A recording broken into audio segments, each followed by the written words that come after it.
আব্বা, হ্যাঁ বল। আমার আর কাজ করতে আর ভালো লাগে না। কি করবি তুই এখন? ঘাস হয়েছে, কি আর দেখতেছি না? ঘাস লাল ধারে ঘাস মেলাতে হবে না? আমার তো বুক ফোটে বাবা, মুখ ফোটে না। বল কি সমস্যা?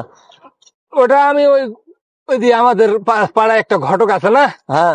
আর হাত দিয়ে কোয়াবনি তো। দাঁড়াও আমি একটু মুতে আসি। আচ্ছা যা যা, মুতে টুকা টুকায় মেলা কাজ ভাগেছে, কেবল ঘাস মেলা শুরু করো না, এখন মেলা মূল লাগছে। বিয়ে করলে কি করে খাবো দূরে?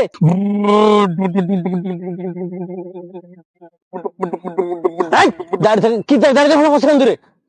দাঁড়িয়ে থাকে মানে মতো রে পাক পবিত্র ইমান অঙ্গ তুই বুঝিস না? এ বাবা, তুমি মুতার সময় তুমি ডিস্টার্ব দিয়ে দিলা। মুতার সময় ধরিস তোরে? হ্যাঁ, মানুষ তাহলে মুতো রে। শয়তানে কি তোর বিয়ে হবে না এই সময়? শয়তানের কি কর, তোর বিয়ে হবে না ইনকা। আবার বাড়ি যা, তো কাজ বাড়ি করবো যা, যা। তো কাজ করবা না। তারপর মুখে মুখে তাও মুখে মুখে তর্ক করছে। বাবা এত সাহস কম না রে।